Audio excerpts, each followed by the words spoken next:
അങ്ങനെ മക്കക്കാരൊക്കെ ഒരുമിച്ച് കൂടി ഹജ്ജിന് വേണ്ടി പ്രവാചകൻ സല്ലല്ലാഹു അലൈഹി വസല്ലമയുടെ പ്രബോധനത്തിൽ നിന്ന് തടയണം എന്ന് തീരുമാനിച്ചു. പക്ഷേ പ്രവാചകൻ സല്ലല്ലാഹു അലൈഹി വസല്ലം അതിൽ നിന്ന് പിന്തിരിഞ്ഞില്ല. ഹജ്ജിൻ്റെ സന്ദർഭത്തെ ഏറ്റവും നന്നായി ഉപയോഗപ്പെടുത്താൻ പരസ്യപ്രബോധനം ആരംഭിച്ച ആ വർഷം മുതൽ, പ്രവാചകത്വത്തിൻ്റെ 4-ാം വർഷം മുതൽ റസൂലുള്ളാഹി സ്വല്ലല്ലാഹു അലൈഹി വസല്ലം ശ്രമിച്ചിട്ടുണ്ട്.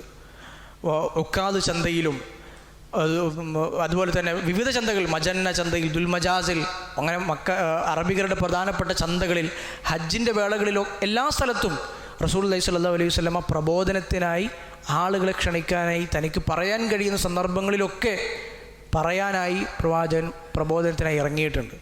പ്രവാചകൻ്റെ പിറകെ പ്രവാചകൻ പോകുന്ന സ്ഥലത്തൊക്കെ വേറൊരാളും കാണും.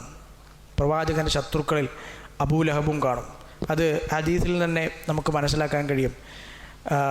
റസൂലുള്ളാഹി സ്വല്ലല്ലാഹു അലൈഹി വസല്ലമയെ റബീഅത്ത് ബിൻ ഇബാദ് റളിയല്ലാഹു അൻഹു ഉദ്ധരിക്കുകയാണ്, ഞാൻ റസൂലുള്ളാഹി സ്വല്ലല്ലാഹു അലൈഹി വസല്ലമയെ ജാഹിലിയത്തിൽ, അഥവാ ഈ പരസ്യപ്രബോധന കാലഘട്ടത്തെയാണ് അദ്ദേഹം ജാഹിലിയത്ത് എന്നുകൊണ്ട് ഉദ്ദേശിക്കുന്നത്, ആ കാലത്ത് ഞാൻ കാണുകയുണ്ടായി ദുൽമജാസ് ചന്തയിൽ. അദ്ദേഹം പ്രവാചകൻ പറയുന്നത്, അല്ലയോ ജനങ്ങളെ, ലാ ഇലാഹ ഇല്ലല്ലാഹ് നിങ്ങൾ സ്വീകരിക്കൂ, നിങ്ങൾക്ക് വിജയമുണ്ടാകും. ഖുലൂ ലാ ഇലാഹ ഇല്ലല്ലാഹ് തുഫ്ലിഹു, അത് പറഞ്ഞാൽ നിങ്ങൾക്ക് വിജയിക്കാം. അങ്ങനെ ആളുകളൊക്കെ അയാൾ ശ്രദ്ധിക്കുന്നുണ്ട്. പുറകെ ഞാൻ നോക്കുമ്പോൾ റസൂലുള്ളാഹി സ്വല്ലല്ലാഹു അലൈഹി വസല്ലമയുടെ പുറകു വശത്ത് വേറൊരു മനുഷ്യൻ. പ്രവാചകൻ അവിടെ നിന്ന് ആ കാര്യം പറഞ്ഞ് എഴുന്നേറ്റ് പോയാൽ ഉടനെ ആ മനുഷ്യൻ വരും. ആ മനുഷ്യൻ വന്നിട്ട് പറയും, അവനെ വിശ്വസിക്കരുത്, ഈ മനുഷ്യൻ പറയുന്നത് കള്ളമാണ്. അബൂലഹബായിരുന്നു ആ മനുഷ്യൻ. മുഖം പ്രകാശിക്കുന്ന, നല്ല പ്രകാശമുള്ള മുഖമുള്ള നല്ല മനുഷ്യനായിരുന്നു എന്നാണ് ഈ ഹദീസ് ഉദ്ധരിക്കുന്ന, ഈ സംഭവം ഉദ്ധരിക്കുന്ന ആൾ തന്നെ അബൂലഹബിനെ കുറിച്ച് പറയുന്നത്. റജുലുൻ വദീഉൽ വജ്ഹി, മുഖം നല്ല വെട്ടിത്തിളങ്ങുന്ന ഒരു മനുഷ്യൻ, നല്ല കാണാനൊക്കെ ഉഷാറായ ഒരു മനുഷ്യൻ. ആ മനുഷ്യൻ വന്നിട്ട് പറയുന്നത്, ഇന്നഹു സാബിഉൻ കദ്ദാബ്, ഇവൻ മതദ്രോഹിയാണ്, അല്ലെങ്കിൽ മതം വിട്ട ആളാണ്, മതത്തിൽ നിന്ന് പുറത്തു പോയാണ്, സ്വാബി ആണ്, കദ്ദാബ്, കള്ളനാണ്, അവനെ നിങ്ങൾ വിശ്വസിക്കരുത് എന്ന് പറഞ്ഞുകൊണ്ട് പ്രവാചകൻ പോകുന്നിടത്തൊക്കെ അബൂലഹബും പിന്നാലെ ചെന്ന് ഈ പ്രബോധനത്തെ തകർക്കാൻ ശ്രമിച്ച സന്ദർഭങ്ങൾ നമുക്ക് കാണാൻ കഴിയും.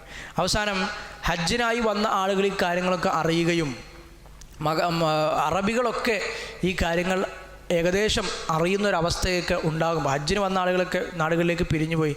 അവസാനം അബൂ ത്വാലിബിനൊരു ഭയം, അറബികളുടെ ഒക്കെ എതിർപ്പ് ക്ഷണിച്ചു വരുത്തുമോ എന്നൊരു ഭയം അബൂ ത്വാലിബിന്, ഈ ഒരു സംഭവം. അങ്ങനെ അബൂ ത്വാലിബ് ഒരു വളരെ ദീർഘമായൊരു കവിത, എന്താണ്, ഞാൻ എന്തു വന്നാലും ഈ പ്രബോധനത്തെ സപ്പോർട്ട് ചെയ്യാൻ ഞാനുണ്ട്, അബ്ദുൽ മുത്തലിബ് കുടുംബത്തിൽപ്പെട്ട ഞാൻ, അബൂ ത്വാലിബ് എന്ന ഞാനുണ്ട് എന്നൊക്കെ വിശദീകരിച്ച് മക്കയുടെ ഹറമിൻ്റെ പവിത്രതയൊക്കെ വിശദീകരിച്ച് പറയുന്ന ഒരു ദീർഘമായൊരു കവിത ചരിത്രത്തിൽ ഉദ്ധരിക്കപ്പെട്ടതായി കാണാൻ കഴിയും. അബൂ ത്വാലിബ് പാടി, അബൂ ത്വാലിബിൻ്റേതായി വേറെ പല കവിതകളും നമുക്ക് കാണാൻ കഴിയും. ഏതായിരുന്നാലും റസൂലുള്ളാഹി സ്വല്ലല്ലാഹു അലൈഹി വസല്ലമയുടെ പ്രബോധനം ഇങ്ങനെ നീങ്ങുന്നു. അബൂ ത്വാലിബിനെ സംബന്ധിച്ചിടത്തോളം അബൂ ത്വാലിബ് പല സന്ദർഭങ്ങളിലും ഖുറൈശികളായ നേതാക്കന്മാരുടെ ചർച്ചകൾക്ക് ഇരിക്കേണ്ടി വന്നിട്ടുണ്ട്. ചർച്ചകൾക്ക് ഖുറൈശികളായ നേതാക്കന്മാർ ഇങ്ങോട്ട് വരും, അബൂ ത്വാലിബിനോട് ഭീഷണി സ്വരം പ്രയോഗിക്കും. ഏതുവരെ? മുഹമ്മദിന് പകരം മറ്റൊരു മകനെ നൽകാം എന്ന് പോലും അബൂ ത്വാലിബിനോട് പറഞ്ഞ ഖുറൈശി നേതാക്കന്മാരുണ്ട്. നിൻ്റെ സഹോദരപുത്രനെ നഷ്ടപ്പെടും എന്നതാണല്ലോ നിൻ്റെ പ്രശ്നം, അതിന് പകരം മക്കയിലെ നേതാക്കന്മാരിൽപ്പെട്ട ഒരാളുടെ മകനെ പകരം നൽകാം വളർത്താൻ.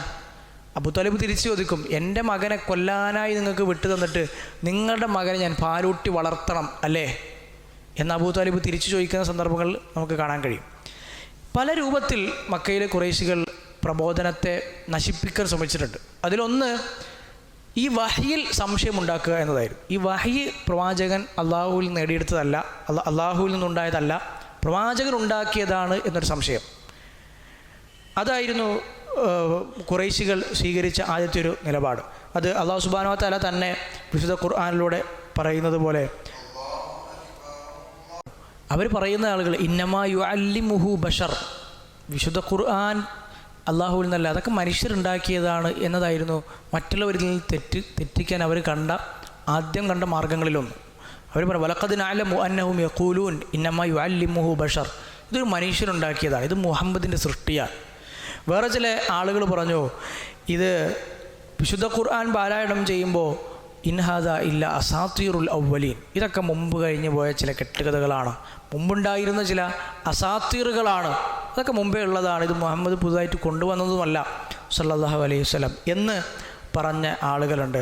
റസൂലുള്ളാഹി സ്വല്ലല്ലാഹു അലൈഹി വസല്ലമയെ അദ്ദേഹം എന്തുകൊണ്ട് പ്രവാചകൻ ഒരു പ്രവാചകനായി, എന്താണ് ഒരു മനുഷ്യൻ പ്രവാചകൻ, അങ്ങാടിയിലൂടെ നടക്കുകയും തിന്നുകയും കുടിക്കുകയും ചെയ്യുന്ന പ്രവാചകൻ, ഇതെന്താ ഇങ്ങനെ? അള്ളാഹുവിനൊരു മലക്കിനെ പ്രവാചകനെ അയച്ചുകൂടെ? ഇതൊക്കെ അവർ ചോദിച്ച ചോദ്യങ്ങളിൽപ്പെട്ട ആയിരുന്നു. നദർ ഇബ്നുൽ ഹാരിസ് എന്ന് പറയുന്ന ഒരു മനുഷ്യനുണ്ടായിരുന്നു. ആ മനുഷ്യൻ്റെ പ്രധാന പണി എന്ന് പറയുന്നത് തന്നെ വിശുദ്ധ ഖുർആനിൽ നിന്ന് ആളുകളെ തെറ്റിക്കാൻ വേണ്ടി മറ്റു പല പേർഷ്യയിൽ നിന്നുള്ള കഥകൾ, രാജാക്കന്മാരുടെ കഥകളും മറ്റും അയാൾ മനസ്സിലാക്കിയത് ജനങ്ങൾക്ക് വിശദീകരിച്ചു കൊടുക്കുക.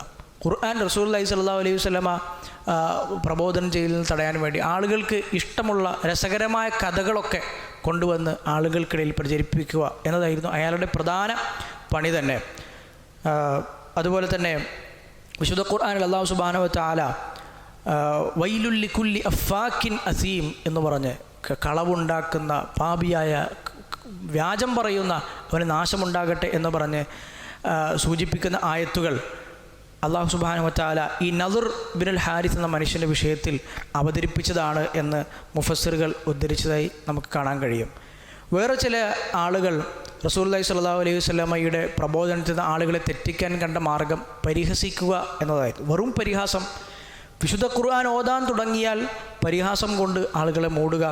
വിശുദ്ധ ഖുർആനിൽ തന്നെ അല്ലാഹു സുബ്ഹാനഹു വ തആല അത് എടുത്തു പറയുന്നുണ്ട്. ബൽ ഖാലു അൽഗാസു അഹ്ലാം, എന്തൊക്കെയോ ചില സ്വപ്നങ്ങൾ, എന്തൊക്കെയോ ചില അർത്ഥമില്ലാത്ത ചില സ്വപ്നങ്ങൾ. ബലിഫ്തറ, അല്ല മുഹമ്മദ് വ്യാജമായി ഉണ്ടാക്കിയതാണ്. ബൽഹുവ ഷാഇർ, അല്ല കവിയാണ് എന്നൊക്കെ റസൂലിനെ കുറിച്ച് അവർ പറയുന്നതായി കാണാൻ കഴിയും. പ്രവാചകൻ്റെ ഖുർആൻ കേട്ടാൽ ചെവി പൊത്തുന്ന ആളുകളും അന്നുണ്ടായിരുന്നു.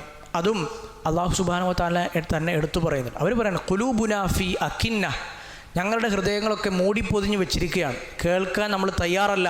മിമ്മാ തദ്ഊന ഇലൈ, മുഹമ്മദ് നിങ്ങൾ വിളിക്കുന്നത് കേൾക്കാൻ ഞങ്ങൾക്ക് സൗകര്യമില്ല. വഫി ആദാനിന വഖർ, നമ്മുടെ ചെവിയിൽ ഓട്ട അടച്ചിരിക്കുകയാണ് എന്ന് തന്നെ നീ കരുതിക്കോ. വമിൻ ബൈനിന വബൈനിക ഹിജാബ്, നമുക്ക് നിങ്ങൾക്കിടയിൽ മറയുണ്ട്.